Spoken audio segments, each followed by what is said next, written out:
Jikikalastus, jos joku, on oikeasti semmoinen kalastusmuoto, että siinä siimalla voi olla jopa merkitystä ihan konkreettisesti kalan saamiseen. Ei pelkästään kalastusmukavuuteen, vaan myös saalisvarmuuteen. Mutta ruvetaan pureutumaan vähän asiaan.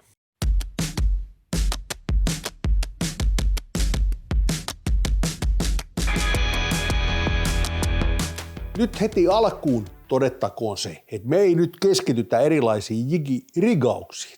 Niitä on käyty paljon läpi Perch Academyssä eli Ahven Akatemiassa, mikä julkaistiin viime vuonna.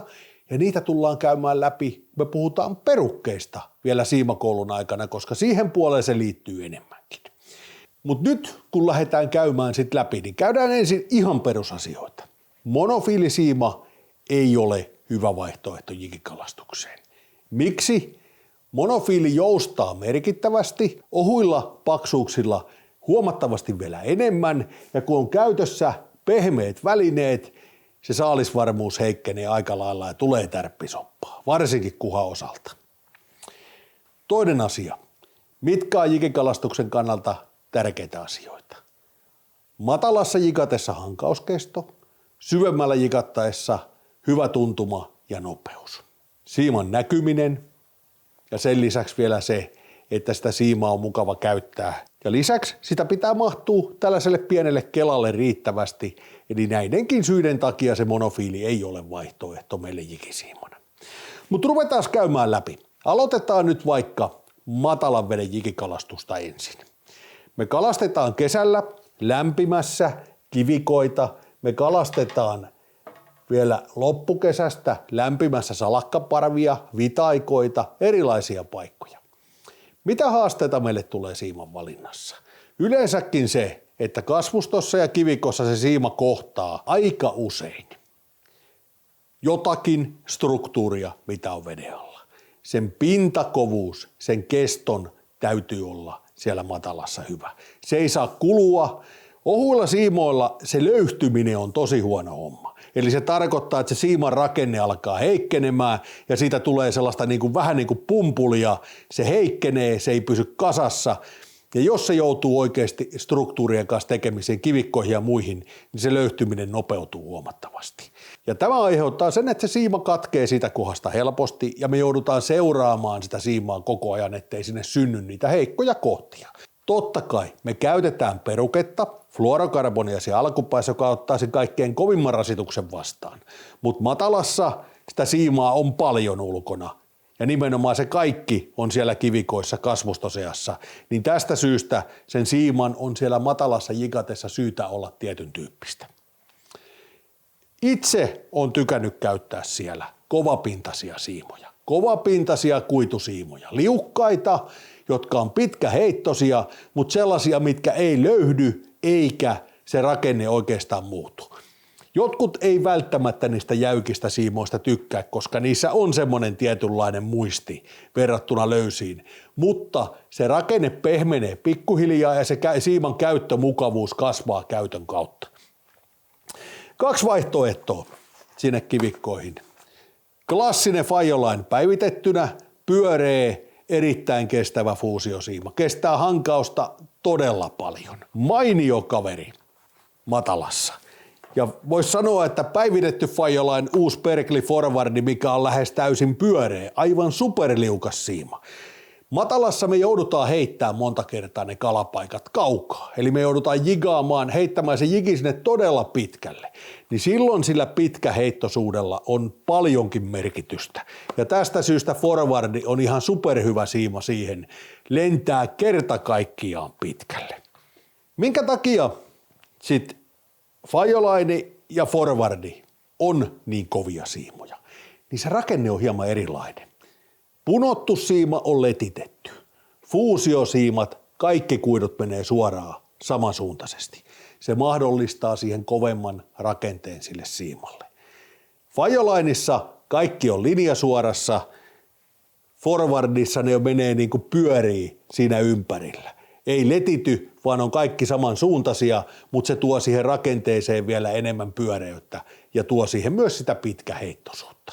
Mutta ei se punottu siima missään nimessä ole aina huono valinta siellä matalassa. Se täytyy nyt muistaa, koska punottuakin siimoja on erilaisia. Me voidaan aivan huoletta valita sinne matalaan myös Stealth Smooth 8 Spiderwireilta, jos sillä samalla setillä heitetään myös syvemmältä esimerkiksi. Mutta kun puhutaan optimivalinnasta, niin sitten fuusiosiima mieluummin, joka käy totta kai myös syvemmälle jikattavaksi, mutta paksuus on vähän eri. Avokelalla heitettäessä tuolla siimatyypillä, onko se punottu vai onko se fuusiosiima, ei ole niin paljon merkitystä. Mutta hyrräkelalla, kun valitaan siimaa, niin mielellään pyritään löytämään mahdollisimman pyöreä, mahdollisimman pitkäheittoinen, niin siihen sitten Smooth 8 tai Forwardi on varmasti ne oikeat vaihtoehdot sille ahvenelle sinne matalaan. Ja kun kalastetaan matalassa, niin me voidaan jikata sieltä matalasta sekä ahventa, että me voidaan myös jikata haukea. Ei puhuta nyt hauen kumikalastuksesta, vaan ihan perus jikipää, pienempi jiki hauellekin, mikä on aivan supertehokasta, mutta siihen tarvii vähän paksummat narut. Mutta jos me puhutaan siinä siiman paksuudesta nyt seuraavaksi sinne matalaan, niin sinne me ei tarvita kaikkein ohuimpia siimoja, eikä meidän kannata niitä sinne valitakaan, koska meillä ei ole tavoite saada syvyyttä niin paljon sillä jikillä ja niin nopeasti. Sitä ohuesta siimasta on oikeastaan siellä matalassa haittaa myös sen takia, että se uppoo nopeammin. Se vähän paksumpi siima pikkasen kelluttaa sitä jikiä siellä matalassa paremmin. 0,12 ahvenelle, 0,14 ahvenellekin vielä matalassa menee, vähän riippuen välineistä. Puhutaan matalan veden ahvenen kalastuksesta vielä siimakoulussa myöhemmin lisää vaapuilla ja muilla, mutta nyt tässä vaiheessa jigeillä, niin itse valitsisin sinne 0,12 sen siiman. Sitä voidaan käyttää vielä hyvin vähän syvemmältäkin jikattaessa, vaikka se hidastaa jo selkeästi sitä jikin uppoamista verrattuna ohuempiin siimoihin. Sitten jos me jikataan sieltä matalasta haukeen, niin sitten on syytä valita 0,17, 0,20 siima, koska kala on isompaa, vieheet on painavampia ja joutuu siima vähän kovemmalle ja välineet on myös järeempiä. Eli sen takia paksumpi naru sille hauelle. Mutta ahvenelle 0,12 hyvä nyrkkisääntö jikikalastukseen matalaan. Ja sitten jos joku kysyy, että miksei voi matalassa sitten käyttää niitä pehmeämpiä siimoja, kun tykkää niistä äänettömistä smootheista siimoista. Totta kai voidaan valita. Otetaan sieltä pehmeä, pyöreä, punottu siima, mutta sitten pidetään huoli siitä, että siitä perukkeesta metri kotiin päin niin sanotusti, niin siihen jos tulee jonkunnäköisiä kulumia, niin niitä vahditaan ja pätkästään aina huono siima pois ja sidotaan peruke ehjään kunnon siimaa. Mutta se täytyy nyt sanoa tässä, että Spiderwireissa on yllättävän kova rakenne punotuksi siimaksi. Mutta siirrytään sitten sieltä matalasta syvempään. Kala onkin yhtäkkiä se 6, 7, 10 metrissä, ruokakala jopa 12 metrissä. Mites me valitaan sinne se siima? No, mä tiedän, että tosi moni käyttää samoja siimoja syvemmältä ja matalalta jikattaessa. Ihan ok, mutta jos me nyt ajatellaan, että miten me valittaisiin se siima, kun mennään sinne syvemmälle, niin siellä tulee muutama asia versus matala. Ensinnäkin se, että se siima ei joudu fyysisesti samanlaisen hankauksen kohteeksi. Se siimakulma on aina paljon jyrkempi, jolloin jos meillä on siellä loppupäässä peruke, se peruke ottaa lähes kaiken vastaan siellä pohjassa, mitä siellä vastaan voi tulla, jos ei siellä nyt ole ihan mahdotonta louhikkoa. Mutta siellä louhikossa se jikaaminen ei muutenkaan ole hirveän fiksua, sinne jää muuten niitä jikejä aika paljon. Toinen asia on se, että kun me heitetään sitä meidän jigiä sinne, ja meidän on tarkoitus saada se uppoamaan vaikka 10 metriä, silloin meinaa oikeasti merkitystä, onko sulla siellä 0,08 millinen siima, vai äsken siellä matalan kalastuksessa puhuttaessa ollut 0,12 kuitusiima. Se 0,08 leikkaa sitä vettä merkittävästi paremmin. Totta kai kasvatetaan jikipäitä paksummilla siimoilla, saavutetaan yhtä nopeasti pohja, mutta se kalastustekniikka ei olekaan enää välttämättä ihan samanlainen. Jos halutaan kalastaa herkillä välineillä, mahdollisimman kevyillä päillä ja syvemmältä, niin me joudutaan oikeasti miettimään sitä siiman valintaa. Esimerkiksi meidän veneessä suurin 2-tuumaisella Berklin Powerbait Minnovilla saatu ahven on painanut liki 1,5 kiloa. Ja silloin oli käytössä 7-grammanen pää ja kala ongittiin yli 8 metristä. Eli puhutaan siitä, että täytyy olla todella herkät välineet, me saadaan kevyellä päällä tämmöinen pieni jigi uppoamaan syvälle ja saadaan säilytettyä se tuntuma, ettei tule sellaista, että se siima jää niin kuin muljuaan siellä vedessä, vaan se, että se leikkaa täsmällisesti sen jigin mukana. Silloin on perusteltua käyttää jopa ihan 0,06 millisiä siimoja, jos käytetään superkevyitä päitä ja halutaan jigata vähän syvemmältä. Esimerkiksi just alkukevät oikein tyypillisimmillään, niin noi ohuet siimat tietää oikeasti paikkansa. Joku sitten miettii, että eihän se kestä yhtään mitään se seitti, 0,06 millinen. No nykypäivän siimat on oikeasti niin hyviä, että itsellä alkaa olla ahvenseteissä useimmin 0,08 siima kuin klassinen välimuoto 0,10, josta vielä tänään puhutaan. Eli se, että jotenkin tykkää siitä, että se siima on ohut, se välittää kaiken, mitä me halutaan tietää, leikkaa vettä ja tuntuma on aivan super. Ja kun välineet herkistyy, vavat kehittyy, kelat kehittyy, kaikki kehittyy, niin onhan se finesse-kalastus niin sanotusti aivan älyttömän hienoa. Puhumattakaan sitten, että kun mennään tästä vielä, otetaan vaikka senttijigistä pois ja ruvetaan puhumaan vaikka mikrojikauksesta, niin siellä se mennään jo siihen UL-kalastuslinjalle, ultralight-kalastukseen, missä se 0,06, 0,7 siima on just oikein. Tuossa äsken viittasi jo siihen 0,10. Se on vähän semmoinen, voisi puhua case 0,10, eli käsitteestä, jos yhtä siimaa pitäisi käyttää siellä matalassa ja syvässä, niin itse valitsisin 0,10. Vaikka äsken sanoin, että useampaan settiin ilmestyy se 0,08 yhä useammin ja useammin, mutta siitä huolimatta jättipuolilla olevat kuitusiimat, mitä jigisiimoja tuossa vieressä on, niin on kaikki 0,10. Johtuen siitä, että se on hyvä yleispaksuus sekä ahvenelle että kuhalle, josta me ei olla vielä puhuttu sanaakaan. Kuhan pohjalinjajigaus, jos joku on välillä todella herkkää hommia. Ne tärpit on aivan hentosia. Se käy vaan pikkusen pusuttamassa. Pitää tietää, milloin pysäyttää jigi, jos tapahtuu vähän, tai se työntää takapäistä jigiä eteenpäin.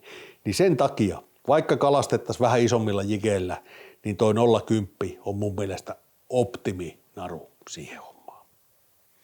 Totta kai, jos joku haluaa käyttää paksumpaa, niin käyttää, eihän siinä mitään. Mutta jos haetaan sitä maksimaalista tuntumaa, niin se siiman paksuntaminen ei ole tarpeen.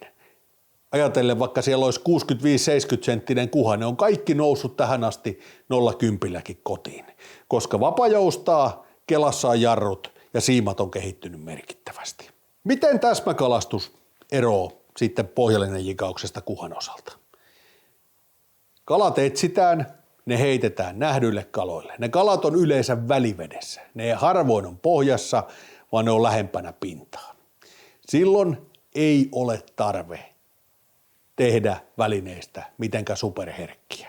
Mieluummin käytetään kevyitä painoja ja pikkusen paksumpaa siimaa, joka taas tekee se edun, että se hieman hidastaa sen jigin vajoamista. Me saadaan aikaa sille, että se kuha näkee sen meidän vieheen paremmin. Ja sitten varsinkin, jos te kalastatte isoja kaloja, ette vaan ruokakaloja täsmänä, niin tässä vaiheessa sitten täytyy paksuntaa sitä siimaa jo merkittävästi. Se on aivan eri asia, jos siellä 10 kilon kuha lyö raivolla kiinni, niin se siima saa olla 0,17, 0,20, jopa 0,25. Sille ei ole merkitystä, koska siellä loppupäässä kuitenkin meillä on se peruke, joka tekee sitä siimasta näkymätöntä. Että se täsmäkalastus poikkeaa aika merkittävästi niin kuin kuhan pohjallinen jigaamisesta. Siinä monella on, jotka sitä oikeasti harrastaa, niin järemmät välineet, niin kelat kuin vavat, niin siellä se siimankin pitää olla hieman toisenlainen. Sitten tullaankin mielenkiintoiseen kysymykseen, siiman väri.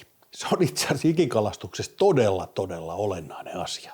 Kun sä heität, otat setin, heität ja lähdet kelaamaan sitä, niin se pitäisi koko ajan pyrkiä pitämään toi siiman kärki täysin siiman suuntaisesti. Eli kärki osoittaa aina vieheeseen, riippumatta miten syvällä se viehe on. Jolloin meillä ei ole mitään kulmaa, tuolla saadaan vastarit tehtyä, nähdään ihan kaikki, koska kuitusiima välittää meille kaiken tiedon veden alta. Tästä syystä se siiman näkeminen on itse asiassa tosi olennaista.